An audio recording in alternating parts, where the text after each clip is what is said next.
Attention passionate Montreal, Canadiens fans. Latest news, something big is happening in the Atlantic Division and it could shake up the entire conference.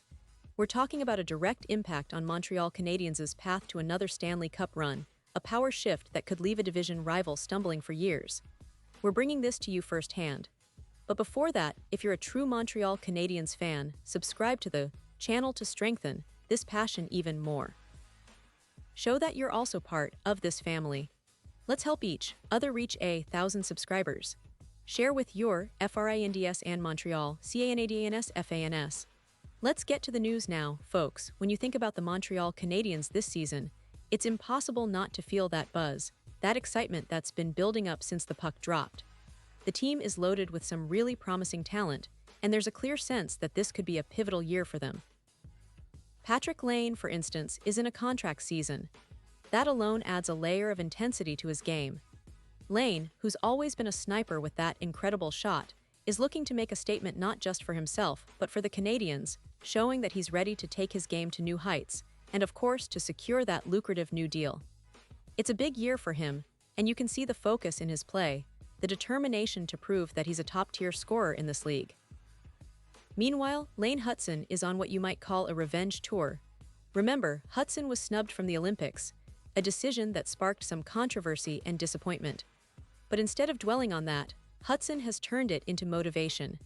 He's been pushing himself harder, refining his game, and looking to show everyone that he belongs on that international stage. Hutson's a dynamic young defenseman, and his puck-moving ability, vision, and hockey IQ make him a player to watch closely this season. Fans are excited to see whether he can translate his impressive college hockey success into the NHL, and if he can become an integral part of the Canadiens' blue line sooner rather than later. And let's not forget Ivan Demidov, the young Russian forward who's been turning heads in training camp and preseason games. Demidov's goal is clear. He wants a breakout rookie season. The hype is real around him, and rightfully so. His skating, shot, and his nose for the net suggest he could become a real difference-maker this year. The Canadiens have a rich history of developing talented Russians, and Demidov seems to be the next in line. Fans are eager to see how he handles the pressure of the regular season and whether he can live up to that potential. But as always, in hockey, everything isn't just about the star power or the rookies. The Canadiens have a notable gap that they need to fill, that second-line center role. It's been a topic of discussion among fans and analysts alike, because having a reliable, skilled second-line center can be a difference-maker in tight games.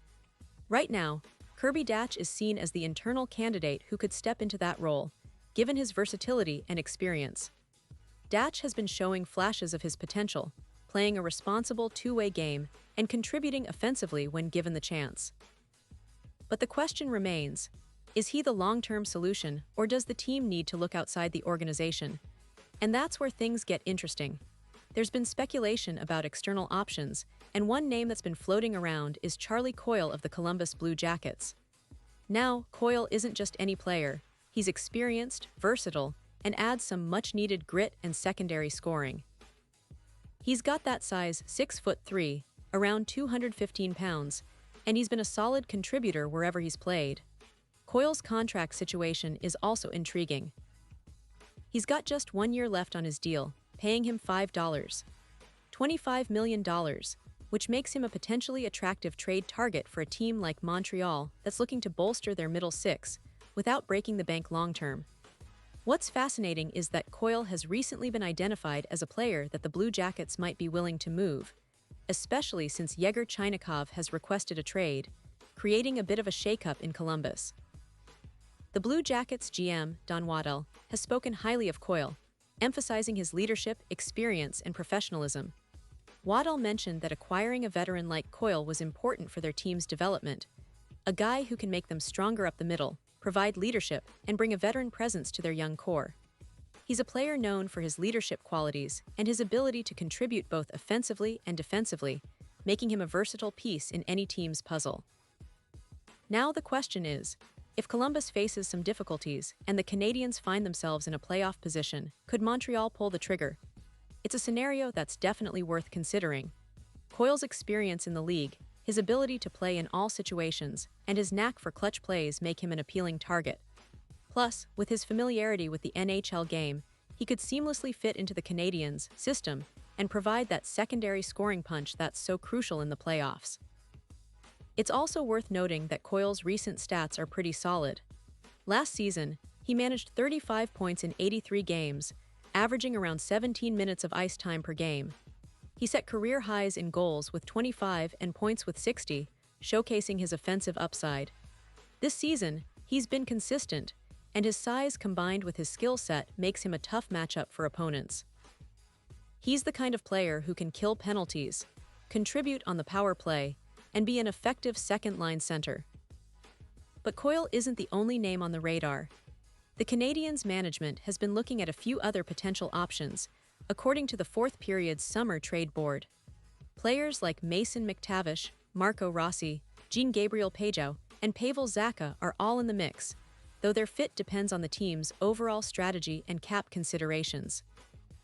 McTavish, for instance, offers a gritty, physical style of play, and despite waiting for a new contract with the Anaheim Ducks, he could be a long-term solution for Montreal. Rossi, who recently signed an extension, still might be available in a trade, especially if the right opportunity arises. Zacha and Pageau, on the other hand, have multiple years left on their contracts, which makes them less likely to be immediate stopgap options. What's really interesting about the Coyle situation is the context provided by the Blue Jackets' GM, Don Waddell.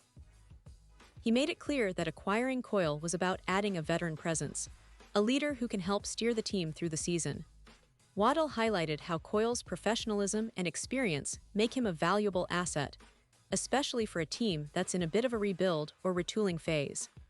It's that veteran leadership that could be exactly what the Canadiens need to push their young core toward playoff contention, especially if they want to make a deep run this year.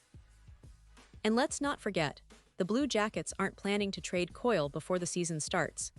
That much is clear. But if things don't go as planned for Columbus, or if the Canadiens find themselves in a good position in the standings, a trade could become very real. It's the kind of move that could shift the balance of power in the Atlantic Division, and fans here in Montreal should definitely be paying close attention to how things unfold over the coming weeks. This season promises to be a roller coaster, with plenty of storylines, emerging stars, and strategic moves that could define the Canadiens' future. The team has a solid core, and with the right additions, they could be a real force. The potential trade for Coyle or even other players on the radar might just be the piece they need to push them over the edge into playoff success. So keep your eyes peeled, because this is shaping up to be one of the most exciting seasons in recent memory for Montreal Canadiens fans. And now, Montreal Canadiens fans, I want to hear from you. What's your take on this? Drop your thoughts in the comments below. Your opinion matters so much to us and to the Montreal Canadiens. Do you think the Canadiens should pursue Charlie Coyle, or do you believe they should stick with their internal options like Kirby Dach? Maybe you have other trade targets in mind. Whatever your thoughts, we're eager to hear them. And don't forget, I'll be back soon with more updates, so stay tuned for the latest Montreal Canadiens news. Thanks for being here, and let's keep the passion alive for our beloved team.